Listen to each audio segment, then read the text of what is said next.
the family meeting my sister called to finally address the problems I'd been causing. She stood at the head of the table, calm and sorrowful, and said, "I've tried to protect this family from Iris for years. But it's time everyone admitted the truth. She's been manipulating all of us, turning us against each other, and it has to stop." 12 relatives nodded because they'd been told this for years.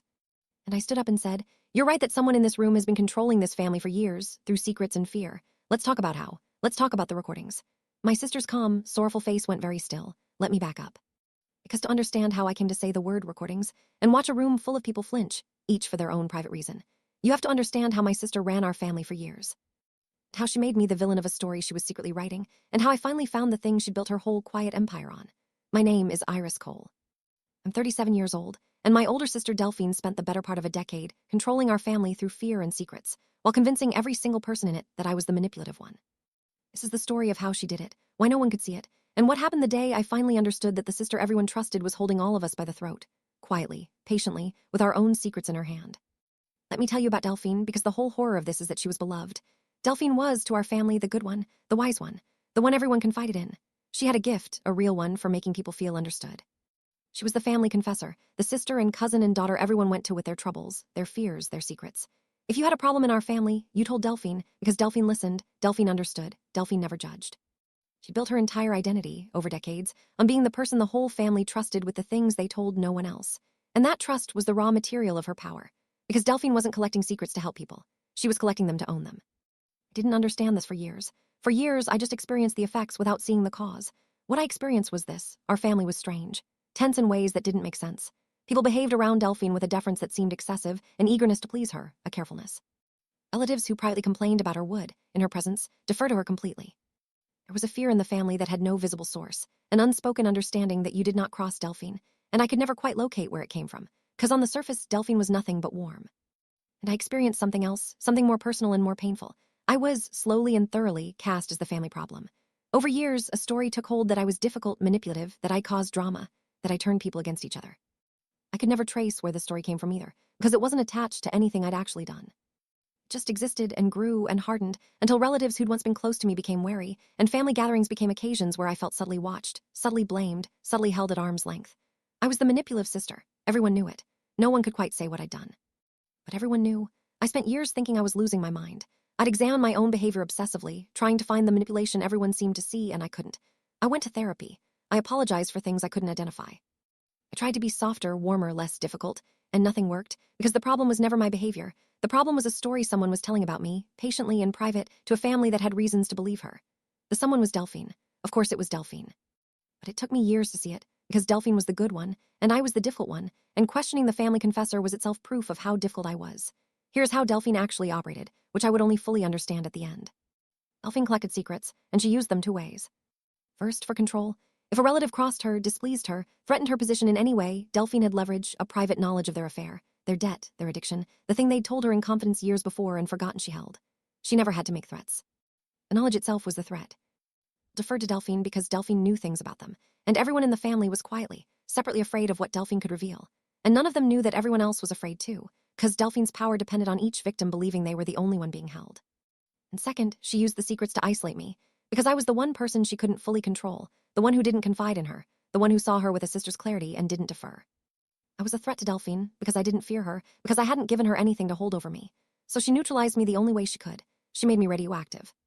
She used her position as the trusted confessor to whisper, to each family member privately, that I was manipulating them, that I was the dangerous one, that they should be careful of me. And because everyone trusted Delphine completely, and because everyone was privately in her debt or her power, no one questioned it. She turned the whole family against me, one confidential conversation at a time, and made herself the protector shielding them from the manipulative sister, while she was the one manipulating all of them. It was a masterpiece, honestly. She made herself the family's most trusted member and its secret turret simultaneously, and she made me the scapegoat that absorbed all the family's unease, so that the fear people actually felt about Delphine got redirected, misfiled, blamed on me. I was the lightning rod for a dread whose real source was standing right beside them, listening, understanding, collecting. Here's how it came apart. It came apart because of a cousin named Teodora. Tio was younger and quieter, and she'd been one of Delphine's confidants. Until she wasn't, until she crossed Delphine somehow and felt, suddenly, the cold edge under the warmth. And Tio, frightened, did something none of Delphine's victims had done before. Instead of retreating into fearful compliance, she reached out. To me, the family villain. Because Tio had begun to suspect that the story about me didn't add up, and because she was scared, and because she had nowhere else to go. Tio came to me and told me, haltingly, that Delphine knew something about her, something private, and that she'd felt Delphine use it, not as an overt threat, but as a pressure, a reminder, a leash. And she asked me, terrified, "Has Delphine ever done that to you? Did you feel like she could ruin you?" And I said no, because she never had, because I'd never given Delphine anything to hold, which was exactly why Delphine had to destroy me a different way. But Tio's question was the first crack of light in years of darkness, because it meant the fear I'd sensed in the family for years was real, and it had a source, and the source was Delphine, and I wasn't crazy. Someone else finally saw it. Tio and I began carefully to talk to other relatives, not accusingly, just gently asking questions, and what we found was staggering. One by one, family members admitted, always privately, always ashamed, that Delphine knew things about them, and that they'd always felt, without quite articulating it, that they had to stay on her good side. Each of them had believed they were the only one. Each of them had lived for years under a private fear, thinking it was theirs alone. And each of them had been fed, by Delphine, the story that I was the manipulative one, a story that had conveniently kept them from ever comparing notes about the person actually manipulating them. The moment they started comparing notes, Delphine's whole architecture became visible.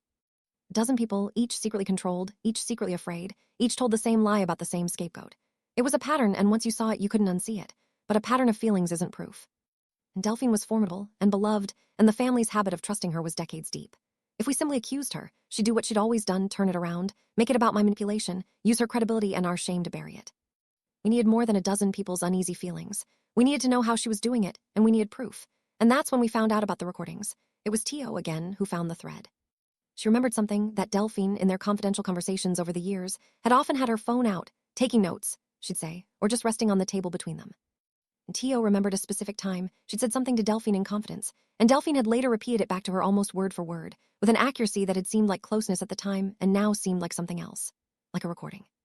Because that was Delphine's secret method, the thing that made her leverage so absolute. She didn't just remember the secrets people told her, she recorded them.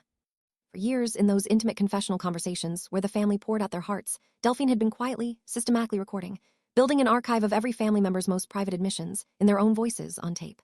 That's why her leverage was so total. She didn't have hearsay. She had recordings. She could destroy any of them at will, undeniably, with their own words. And she'd been building this archive for a decade, the whole time she was the family's beloved confessor. Once we understood that, we understood everything. And we understood that the archive, which was the source of Delphine's power, was also the thing that could destroy her. Because an archive of secretly recorded family confessions, collected for the purpose of control, is not just morally monstrous. Depending on how and where it was done, secretly recording people can be illegal, and using those recordings to control and coerce is a form of extortion.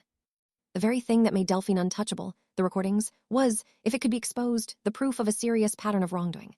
I want to be careful about how we proceeded, because this is the part that mattered. We did not steal Delphine's recordings or do anything ourselves that crossed a line. I consulted a lawyer, because the last thing we needed was to become wrongdoers in exposing a wrongdoer. What we did was gather the testimony of the victims. A dozen family members, each willing, finally, to admit what Delphine held over them and how she'd used it. That pattern of testimony, a dozen independent accounts of the same coercion by the same person, plus the specific evidence of the recordings that several could now identify, was formidable on its own. It changed the whole dynamic, because Delphine's power had always depended on each victim being isolated and silent. A dozen victims, united and willing to speak, was something Delphine had never prepared for, because she'd never imagined the family villain would be the one to unite them. And Delphine, sensing something shifting in the family, made her move, the move that gave us our moment. She called a family meeting to finally address the problems Iris has been causing. She was going to do what she'd always done, consolidate the story that I was the manipulator, get the family to formally turn on me, and reassert her control. She'd sensed the ground moving, and she reached, instinctively, for her oldest weapon, me as the scapegoat. She had no idea the scapegoat had spent months quietly assembling her victims. Let me tell you about that meeting. 12 relatives gathered because Delphine had summoned them to address my manipulation, and Delphine stood at the head of the table calm and sorrowful, wearing the concerned warmth she'd worn for decades, and she said she'd tried to protect the family from me for years, but that it was time everyone admitted I'd been manipulating them, turning them against each other, and that it had to stop. 12 people nodded out of decades of habit, and I stood up. "You're right, Delphine," I said, "that someone in this room has been controlling this family for years through secrets and fear. Let's talk about how. Let's talk about the recordings." Delphine's sorrowful face went still. "For years," I said to the room, "this family has been strange, tense, afraid in a way no one could explain. Everyone deferring to Delphine, everyone careful around her, everyone privately uneasy, and everyone blaming that unease on me, because Delphine told each of you privately that I was the manipulative one. But here's what Delphine never let any of you do, compare notes. So let's compare notes now. Tio, has Delphine ever made you feel she could ruin you with something you told her in confidence?" Tio, brave Tio, said, "Yes." I went around the room. Not all of them, I'd spoken to them beforehand, and only asked the ones who'd agreed to speak. But one after another, family members who had spent years believing they were Delphine's only secret hostage said the word. Yes. Yes, she knew something. Yes, she used it. Yes, I was afraid of her. And with each yes, the story Delphine had built for a decade, the good sister, the manipulative Iris, cracked further, because a dozen people cannot all be manipulated by the scapegoat they were each separately told to fear. And here's how she did it, I said. She recorded you, all of you. In those private conversations where you trusted her with your hearts, she was recording, building an archive of every secret this family ever told her, in your own voices, so her leverage would be absolute. That's why you were all afraid. She didn't just know your secrets, she had them on tape. Tio realized it when Delphine repeated her own words back to her too perfectly. Several of you have realized the same thing now that you know to look for it. The room turned slowly to Delphine, a dozen people who had each spent years afraid and alone, now looking at the source of their fear together for the first time. Delphine did what she'd always done. She reached for the warmth, the sorrow, the reframe. Iris, this is exactly the manipulation I've been warning everyone about. Turning the family against me with lies.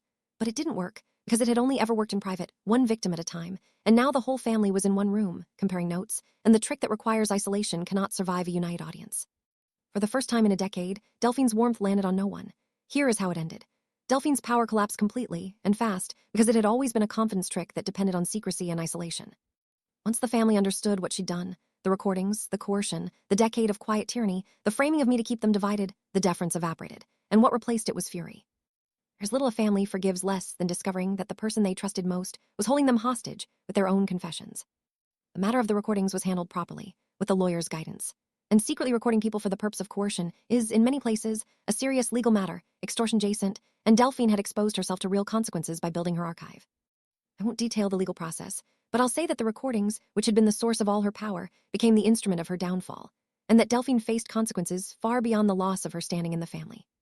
The family, freed from her, had to reckon with a decade of having been controlled, and with the specific shame of having turned on me, the scapegoat, the manipulative sister, while the real manipulator stood beside them collecting their secrets. That reckoning was painful and slow, and not everyone managed it gracefully. Some relatives, mortified at having been fooled and at having wronged me, apologized deeply, and we rebuilt real relationships. Others found it easier to quietly avoid me, because to face me fully was to face what they'd participate in, and some people can't. I let those ones go. Delphine is gone from the family now, exiled by the very people she controlled, which is the exact fate she'd spent a decade engineering for me. There's a symmetry in that I try not to take too much pleasure in, and mostly fail. She tried for a while to spin herself as the victim of me, of the family's betrayal, of everyone's ingratitude for all her years of listening. No one bought it. The recordings don't lie, and neither do a dozen Unite voices. Tio and I are close now, the cousin who was brave enough to ask me one frightened question, and thereby pull the first thread of a decade-long lie. She likes to say she saved me, and I tell her the truth, which is that we saved each other. Because I'd spent years believing I was the manipulative, difficult, crazy one, and her question was the first evidence I'd had in a decade that I was none of those things. We gave each other back our reality. Years, my sister controlled our entire family through secrets and fear, and made every single person believe I was the manipulative one. She built her power on isolation, each victim alone, each secret private, each of us separately convinced we were the only one being held, and all of us pointed at the same scapegoat so we'd never look at the real source of our fear. She forgot that isolation is a wall that only holds while no one climbs it. The moment one frightened cousin asked one honest question, the moment a dozen hostages compared notes in a single room, the whole decade-long architecture, the recordings, the leverage, the lie about me came down at once. She spent 10 years making sure the family would never trust me and never compare notes. It only took one conversation to undo both. Because the truth, once people finally say it out loud to each other, is so much louder than any secret whispered in the dark. And my sister had spent a decade in the dark, whispering, certain no one would ever turn on the lights. I turned on the lights, and the whole family finally saw who'd been standing in the shadows the entire time, and it was never me.